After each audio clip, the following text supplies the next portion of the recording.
الحمد لله رب العالمين والصلاة والسلام على سيدنا ونبينا وحبيبنا وشفيعنا ومولانا محمد وعلى آله وأصحابه أجمعين وعلى كل من تبعهم بإحسان إلى يوم الدين. اما بعد، میرے عزیز بھائیوں دوستو، السلام علیکم ورحمۃ اللہ وبرکاتہ۔ ایک حدیث میں رسول کریم سرور دو عالم صلی اللہ علیہ وسلم کا یہ ارشاد ہے کہ لا یؤمن احدکم حتی اکون احب الیہ من نفسہ ووالدہ وولدہ والناس اجمعین، او کما قال صلی اللہ علیہ وسلم، کہ تم میں سے کوئی شخص اس حد تک مومن نہیں ہو سکتا، یعنی صحیح معنی میں مومن نہیں ہو سکتا، جب تک میں یعنی خود سرکار دو عالم صلی اللہ علیہ وسلم اس کو خود اپنی جان سے، اپنے مال سے، اپنے اولاد سے، اپنے والد سے یا والدین سے، ان سب سے زیادہ محبوب میں نہ ہو جاؤں، اس وقت تک کوئی مومن حقیقی معنی میں نہیں ہو سکتا، جب تک کہ اس کے دل میں میری محبت خود اپنی جان سے بھی زیادہ ہو، اپنے مال سے بھی زیادہ ہو، اپنے والدین سے بھی زیادہ ہو، اپنی اولاد سے بھی زیادہ ہو۔ یہ ایک ارشاد ہے رسول کریم سرور دو عالم صلی اللہ علیہ وسلم کا، اور الحمدللہ ہم بہت گئے گزرے ہو گئے، ہمارے اندر بہت سے خرابیاں خامیاں پیدا ہو گئیں، لیکن جو شخص کلمہ لا الہ الا اللہ محمد الرسول اللہ پڑھتا ہے، اس کے دل میں نبی کریم صلی اللہ علیہ وسلم کی عظمت اور محبت جاگزین ہوتی ہے، چاہے وہ عملی زندگی میں کتنا ہی دین سے دور ہو، لیکن جب سرکار دو عالم صلی اللہ علیہ وسلم کا ذکر آتا ہے یا آپ کی محبت کا معاملہ آتا ہے تو اس میں کوئی مسلمان پیچھے نہیں رہتا، آپ کی عظمت اور محبت پر جان دینے کے لیے بھی تیار ہو جاتا ہے۔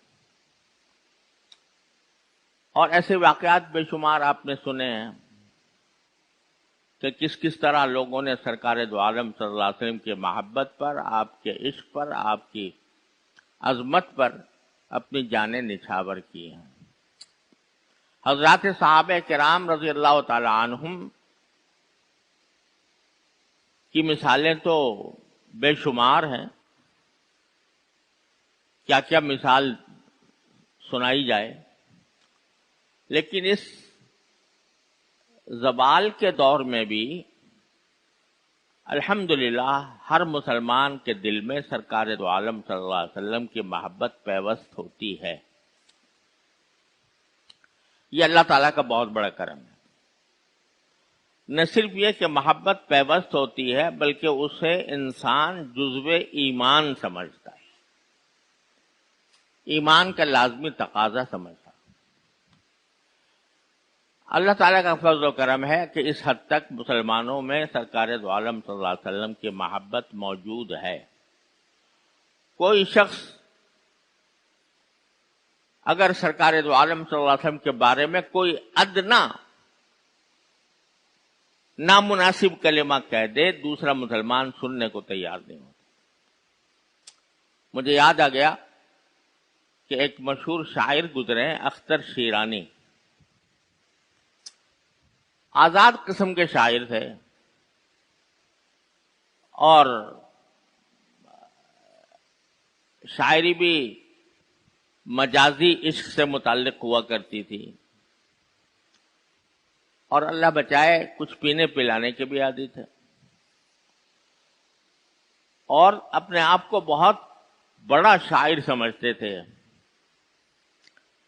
اور اس کی وجہ سے دل میں بڑائی تھی اور کسی کو خاطر میں نہیں لاتے تھے۔ تو ایک مرتبہ دوستوں کی مجلس میں بیٹھے ہوئے تھے اور ہاتھ میں پیالہ تھا، گلاس تھا، اللہ بچائے جس سے وہ پی رہے تھے۔ دوستوں کی مجلس جمع ہوئی تھی۔ اس حالت میں کسی نے پوچھا کہ جی تمہارا ہٹلر کے بارے میں کیا خیال ہے؟ اس نے کہہ دیا، ایک ایسے ہی جملہ کس دیا اس کے اوپر، تمہارا فلاں حکمران کے بارے میں کیا خیال ہے؟ ایسے ہی جملہ کس دیا، کسی اچھے شاعر کا نام دے دیا، اس کو کیا سمجھتے ہو، کیا کہتے ہو؟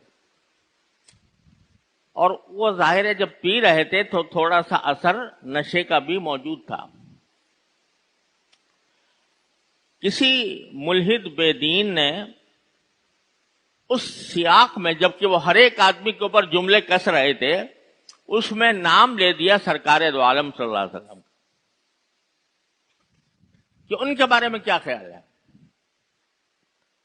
تو ایک دم سے وہ جو ہاتھ میں گلاس تھا وہ اس کے منہ پر دے مارا اور کہا کہ میرے پاس اپنی زندگی میں ایک ہی تو سہارا ہے، اور وہ رحمت للعالمین صلی اللہ علیہ وسلم کی ذات اقدس کے ساتھ محبت کا سہارا ہے۔ میرے پاس اور کوئی عمل نہیں ہے، نہ نماز ہے، نہ روزہ ہے، نہ کوئی ہے، گناہوں میں لت پت ہوں، لیکن سرکار دو عالم صلی اللہ علیہ وسلم کی شفاعت میری آخری امید ہے۔ تو مجھ سے وہ بھی چھیننا چاہتا ہے؟ اور اس کے اوپر گلاس دے مارا۔ تو محبت سرکار دو عالم صلی اللہ علیہ وسلم کی الحمدللہ ہر مسلمان کے دل میں پیوست ہوتی ہے، لیکن کبھی ہمیں یہ سوچنا چاہیے کہ اس محبت کے تقاضے کیا ہیں۔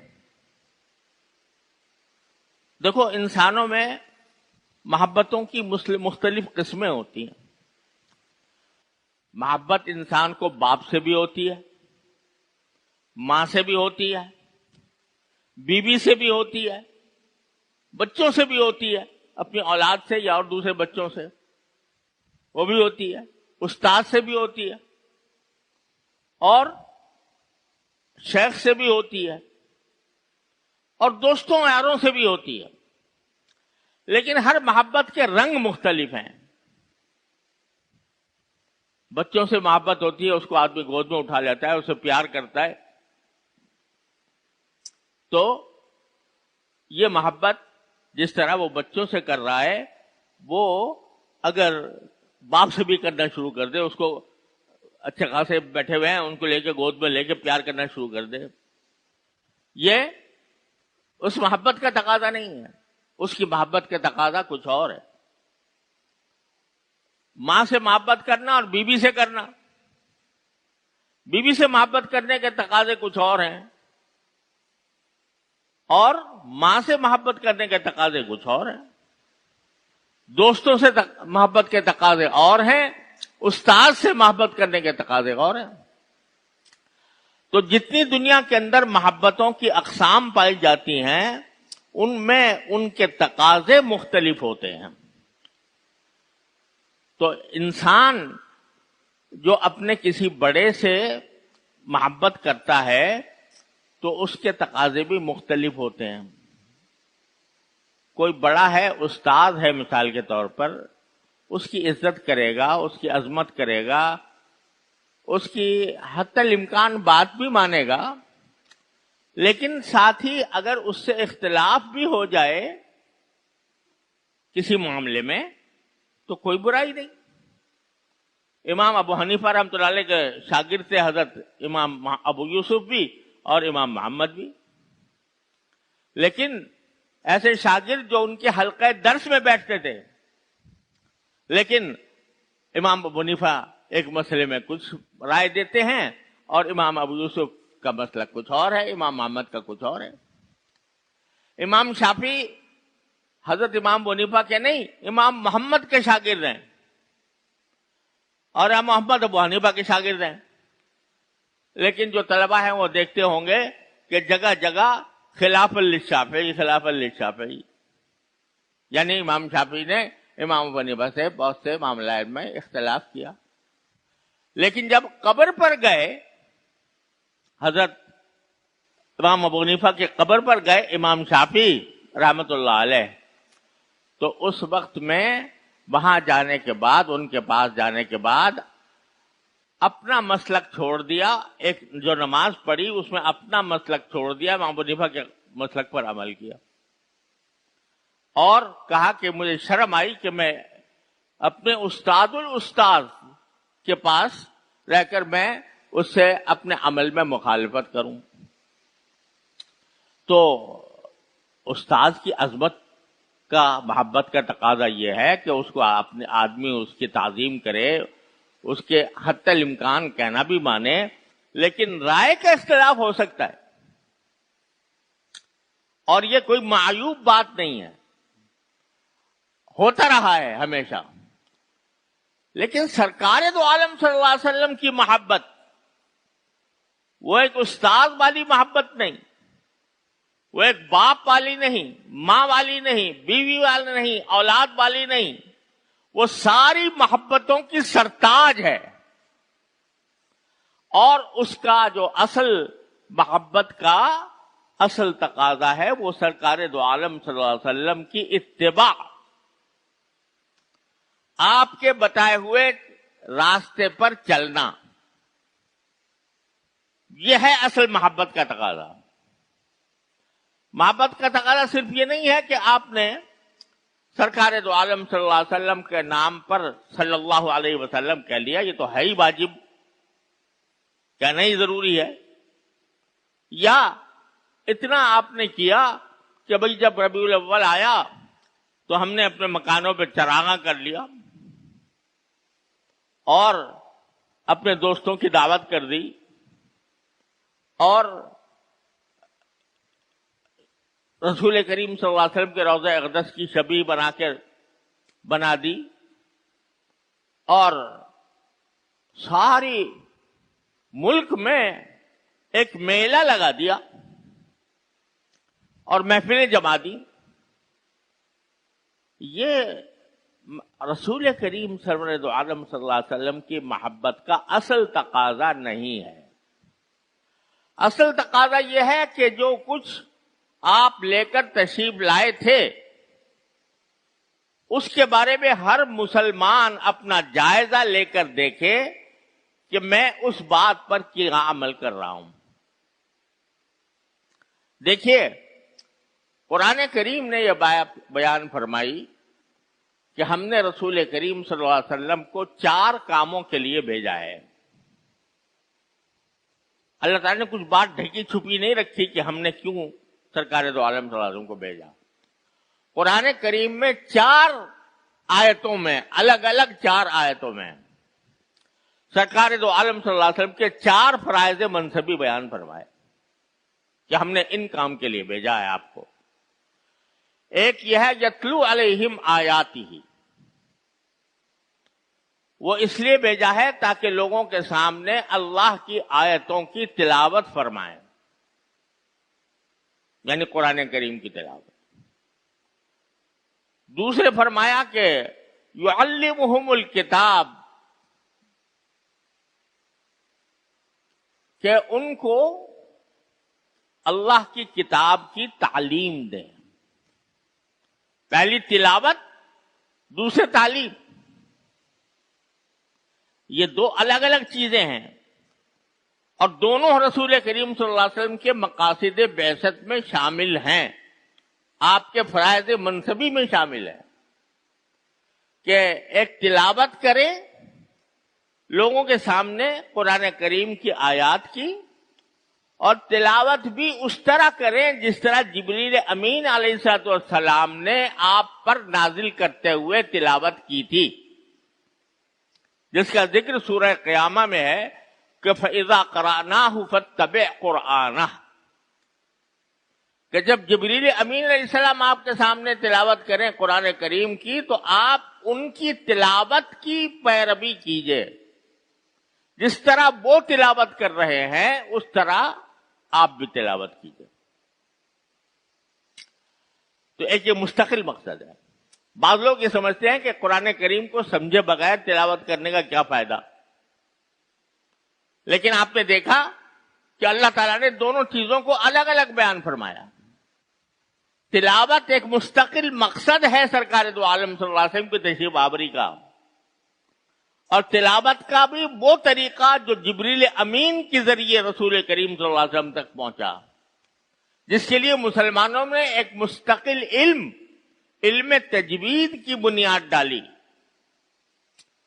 ساری دنیا میں اقوام عالم میں علم تجوید کی کوئی مثال نہیں ملتی۔ کوئی زبان ہو، وہ انگریزی ہو، وہ فارسی ہو، وہ چینی ہو، وہ اسپینش ہو، کوئی زبان ہو، کسی زبان میں آپ کو یہ بات نہیں ملے گی، یہ علم نہیں ملے گا کہ کون سے حرف کو کس طرح ادا کیا جائے اور منہ کے کس حصے سے ادا کیا جائے اور کس کیفیت کے ساتھ ادا کیا جائے۔ ABCD EFGH پڑھ لیا سب نے، لیکن کیا کوئی ایسی کتاب ہے جس میں یہ لکھا ہو کہ بی کیسے نکلتی ہے، کہاں سے نکلے گی، ہونٹ کے کون سے حصے سے نکلے گی، اور سی کہاں سے نکلے گی، اور ڈی کہاں سے نکلے گی؟ کوئی زبان اس کی مثال پیش نہیں کر سکتی۔ لیکن چونکہ رسول کریم سرور دو عالم صلی اللہ علیہ وسلم کو اس کام کے لیے بھیجا گیا تھا، آپ کے مقاصد بعثت میں سب سے پہلے ذکر تلاوت قرآن کا ہے، لہذا رسول کریم صلی اللہ علیہ وسلم کے صحابہ کرام نے اس علم کی بنیاد ڈالی اور اس کو ایک مستقل علم و فن کی حیثیت میں مدلل کر دیا۔ الف کا مخرج، با کا مخرج، تا کا مخرج، سا کا مخرج، سین کا مخرج، صاد کا مخرج الگ الگ کر کے بتا دیا، اور اس کے مطابق تلاوت کرنا اور سیکھنا ہر مسلمان کے ذمے فرض عین ہے۔ اتنا ہی فرض ہے جیسے نماز پڑھنا، اتنا ہی فرض ہے جیسے روزہ رکھنا، اتنا ہی فرض ہے جتنا زکوٰۃ دینا۔ قرآن کو صحیح طریقے سے پڑھنا، اس لیے امت کا سلسلہ شروع سے یہ چلا آیا ہے کہ جب تک بچہ قرآن کریم پڑھنا نہ سیکھ لے اس کو کسی اور کام میں نہیں لگاتے تھے۔ اب ہمارا زمانہ ایسا آ گیا کہ سب سے پہلے اس کو مونٹیسری میں بھیجو، مونٹیسری میں وہ ABC پڑھ لے گا، لیکن قرآن کی سورہ فاتحہ اگر اس سے پڑھوائی جائے تو وہ پڑھنے کے لائق نہیں۔ اگر گھر والوں نے کسی طرح اس کو سورہ فاتحہ یاد کرا بھی دی تو جس طرح پڑھنا چاہیے اس طرح نہیں پڑھے گا، تجوید سے خالی ہے۔ تو اب یہ جو پہلا مقصد تھا سرکار دو عالم صلی اللہ علیہ وسلم کے تشریف آوری کا، وہ آیات کی تلاوت۔ دوسرا مقصد تھا کتاب کی تعلیم، یعنی قرآن کی تعلیم، اس کے لیے آپ تشریف لائے تھے۔ اور تیسرا تھا حکمت کی تعلیم۔ حکمت سے مراد یہ کہ دانائی کی باتیں ہیں، کون سی بات سچ حق ہے، کون سی باطل ہے، کون سی کرنے کی ہے، کون سی نہ کرنے کی ہے، اور کون سا کام عقلی اعتبار سے درست ہے، کون سا میں انسان کی عقل ٹھوکر کھاتی ہے۔ یہ ساری باتیں آپ نے احادیث طیبہ کے ذریعے لوگوں کے سامنے بیان فرمائی، خود اپنے عمل سے بھی ظاہر فرمائی۔ اور آخری کام یزکیہم، کہ ان کو پاک صاف بنائے۔ پاک صاف بنانے کی کیا معنی کہ ان کے اخلاق درست کرے۔ اعمال جو ہے وہ صحیح طریقے سے ادا ہوں اور انسان کے دل میں جو جذبات پرورش پاتے ہیں وہ درست ہوں. آدمی میں تکبر نہ ہو، حسد نہ ہو، بغض نہ ہو، لڑائی جھگڑے کا جذبہ نہ ہو، غصے کا ناجائز استعمال نہ ہو. اور اللہ تبارک و تعالیٰ نے ایک انسان کو جو صبر کی تاکہ جگہ جگہ فرمائی ہے قرآن کریم میں، اس صبر کی آپ ٹریننگ دیں لوگوں کو کہ کس طرح صبر ہوا کرتا ہے. یہ تھے مقاصد جو قرآن نے 4 جگہ بیان کیا، اور 4 مقاصد ہیں اور قرآن نے 4 جگہ بیان کیا. اب نبی کریم صلی اللہ علیہ وسلم کی محبت کیا اس حد تک محدود ہے کہ جب آپ کا اس میں گرامی آئے تو انگوٹھے چوم لیں؟ اور کیا اس حد تک محدود ہے کہ جب آپ کا یوم پیدائش آئے تو چراغاں کر لیں؟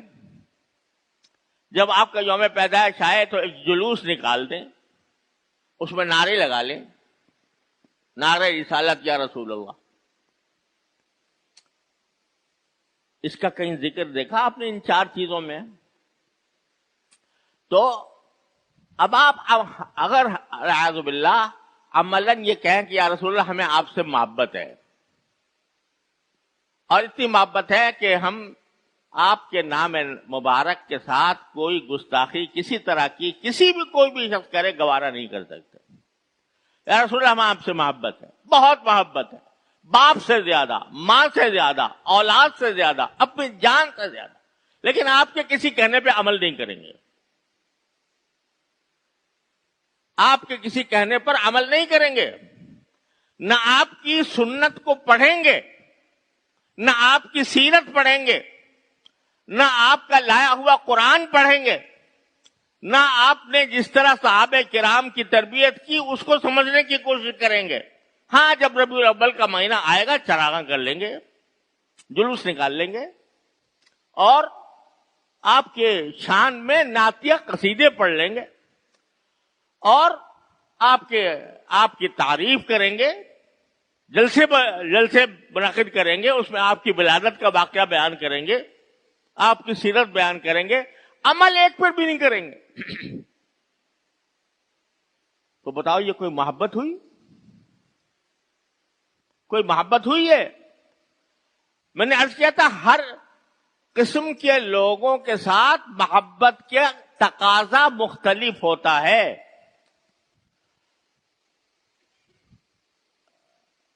کوئی آدمی بیوی جیسی محبت ماں سے کرنے لگے، بہن سے کرنے لگے، العیاذ باللہ، حرام. لیکن سرکار دو عالم صلی اللہ علیہ وسلم کی محبت صرف زبان کی حد تک محدود رہ گئی کہ بس آپ سے ہم محبت کرتے ہیں. لیکن آپ جو قرآن لے کر آئے تھے، جو سب سے بڑا معجزہ ہے اس کائنات کا، اس معجزے کو کبھی اٹھا کر بھی نہیں دیکھتے، کبھی اس کو سمجھنے کی کوشش نہیں کرتے. تفسیریں چھپی ہوئی ہیں، ترجمے چھپے ہوئے ہیں، آسان سے آسان بھی ہیں، پڑھنے میں کوئی دشواری بھی نہیں ہے، لیکن ساری زندگی گزر گئی، کبھی یہ سوچنے کی نوبت نہیں آئی کہ ہمارے اوپر اللہ نے جو رسول کریم صلی اللہ علیہ وسلم کے ذریعے قرآن نازل فرمایا تھا، اس قرآن میں لکھا کیا ہے. میں حیران ہوتا ہوں کہ اس بے توجہی، اس بے پرواہی کے باوجود اگر ہم دعوے کریں محبت کے تو یہ کون سی محبت؟ اور سرکار دو عالم صلی اللہ علیہ وسلم نے جو احکام دیے، جو شریعت لے کر آئے، وہ ساری دنیا کے مذاہب اور ساری دنیا کے قوانین میں سب سے زیادہ اعلیٰ، برتر، بہترین، پر حکمت شریعت ہے. لیکن ہماری نگاہیں اس طرف نہیں جاتی، ہماری نگاہیں جاتی ہیں انگریزوں کی طرف جن کی غلامی ہم نے 200 سال تک کی. لباس ہم ان جیسا پہنیں گے، کھانا ان کی طرح کھائیں گے، اور ملاقاتیں ان کی طرح کریں گے، تقریبیں ان کی طرح منائیں گے، یہاں تک کہ رسول کریم صلی اللہ علیہ وسلم کی محبت کا اظہار بھی اسی طریقے سے کریں گے جیسے کہ انگریز کرسمس میں کرتے ہیں۔ یہ لمحہ فکریہ ہے ہمارے یہاں کے لیے، کوئی شک نہیں، محبت، دلی محبت سب میں ہے، لیکن اس دلی محبت کے تقاضوں پر اگر غور کیا جائے تو کوئی تقاضا ہماری عملی زندگی میں نظر نہیں آتا۔ محکمے میں بیٹھیں گے تو جلاد بن کر بیٹھیں گے، رشوتیں لیں گے، بغیر رشوت کے کسی کا کوئی کام نہیں ہوگا۔ اپنی تجارت کریں گے تو تجارت کے اندر دھوکہ بازی لازمی حصہ ہوگی، اور پھر بھی کہتے ہیں ہمیں محبت ہے رسول کریم صلی اللہ علیہ وسلم۔ اور مزدوری کریں گے، ملازمت کریں گے تو رسول کریم صلی اللہ علیہ وسلم کے احکام کے خلاف اس میں کام چوری کریں گے، وقت چوری کریں گے، اور اپنے کاموں کے اندر کہیں یہ سوچ بھی نہیں آنے دیں گے کہ کون سی چیز حلال ہے کون سی حرام ہے، اور پھر بھی محبت کا دعویٰ ہے۔ تو میرے بھائیو اور عزیزو، اس ربیع الاول کے مہینے میں ہم لوگوں کو اس پہلو سے اپنا جائزہ تو لے لیں صبح سے شام تک کی زندگی میں، اور اس کا ادنا درجہ یہ ہے کہ جتنے مسلمان ہیں ان کا کوئی دن قرآن کریم کی تلاوت سے خالی نہ جائے، اور تلاوت بھی اسی طریقے سے جس طرح رسول کریم صلی اللہ علیہ وسلم نے تلاوت کی، وہ اکثر لوگوں کو نہیں آتی، لہذا اس کو سیکھنے کا اہتمام کریں۔ الحمدللہ مساجد بہت سی ہیں، پھیلی ہوئی ہیں، اس میں امام بھی ہیں، اس میں قاری بھی ہیں، کسی قاری سے، اچھے قاری سے مل کر اپنے قرآن سنائیں کہ میں اس طرح پڑھتا ہوں، اس میں کہاں غلطی ہے، آپ اس کو درست کر دیں۔ کوئی لمبا چوڑا مشکل کام نہیں ہے، 29 حروف ہیں، ان میں سے بعض حروف ایسے ہیں جن کے اندر کوئی بہت زیادہ دشواری کا سامنا نہیں ہے۔ اگر ہر روز آدمی ایک حرف کی ادائیگی کو سیکھنے کا اہتمام کر لے تو 29 دن میں سارا قرآن صحیح ہو سکتا ہے۔ اور دوسرے، کوئی دن خالی نہ جائے جس میں قرآن کریم کو سمجھنے کے لیے کوئی تفسیر یا تفسیر کے ساتھ قرآن کریم کا ترجمہ جس میں نہ پڑھا۔ اللہ کے بندو، اللہ تعالیٰ نے ایک پیغام ہدایت بھیجا ہے، اور اس پیغام ہدایت میں فرمایا کہ تفصیلا لکل شیء وہدی ورحمۃ، کہ اس میں ہر چیز کی تفصیل موجود ہے، ہر صحیح عقیدہ اس میں بیان کیا گیا ہے، ہر ہدایت کا سامان اس میں موجود ہے، رحمت کا سامان موجود ہے۔ اگر کوئی پیغام بھیجے آپ کا کوئی بڑا، آپ کا کوئی دوست، اور وہ خط اٹھا کے آپ طاق میں رکھ دیں، روزانہ اس کو دیکھ کے تبرک حاصل کیا کریں، اور کبھی اس کو کھول کر اس کو سمجھنے کی کوشش نہ کریں، تو یہ اس شخص کے ساتھ جس نے پیغام بھیجا ہے زیادتی نہیں، ظلم نہیں تو اور کیا ہے۔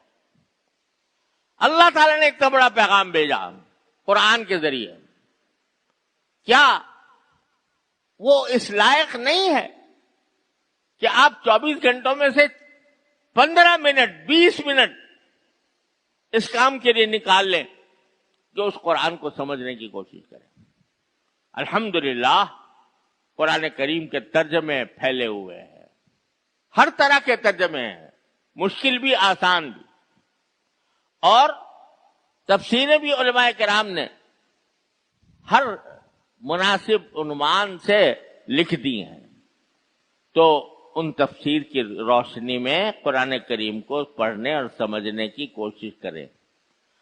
تو میری گزارش اس وقت یہ ہے کہ ربیع الاول کے مہینے میں کم از کم اس بات کا ہم عہد کر لیں کہ ہم اپنے 24 گھنٹوں میں سے کچھ وقت قرآن کریم کی تلاوت اور صحیح تلاوت کے لیے نکالیں گے، اور کچھ وقت قرآن کریم کو اس کی صحیح تفسیر کے ساتھ پڑھنے اور سمجھنے کے لیے وقت نکالیں گے۔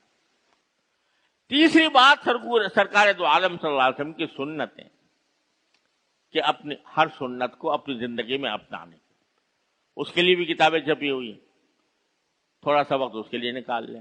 سب ملا کر اگر آدھا گھنٹہ بھی نہیں نکال سکتے ہم اپنے رسول کریم سرور دو عالم صلی اللہ علیہ وسلم کے لیے، تو پھر ہمارا محبت کا دعویٰ جھوٹا ہے۔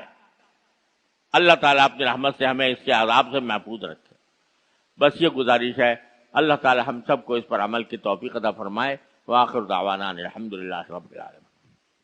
اللہم انت السلام منک السلام علیک السلام، حینا ربنا بالسلام وادخلنا دارک دار السلام، تبارکت ربنا وتعالیت یا ذا الجلال والاکرام۔ ربنا ظلمنا انفسنا وان لم تغفر لنا وترحمنا لنكونن من الخاسرين، ربنا آتنا في الدنيا حسنة وفي الآخرة حسنة وقنا عذاب النار۔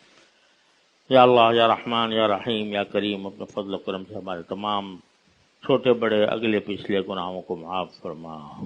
یا اللہ، ہماری مکمل مغفرت فرما۔ یا اللہ، ہم آپ کے سامنے اعتراف کرتے ہیں کہ ہم پر ہماری اعمال کی شامت مسلط ہے۔ یا اللہ، اس شامت اعمال کو اپنے فضل و کرم سے دور فرما دے۔ یا اللہ، یا رحم الرحمن، یا رحیم، پورا ملک اے اللہ طرح طرح کے مسائل سے، مشکلات سے بلبلا رہا ہے۔ یا اللہ، مہنگائی اپنے شباب پر ہے، بد امنی پھیلی ہوئی ہے۔ یا اللہ، ہم برے سے برے حالات کی طرف جا رہے ہیں۔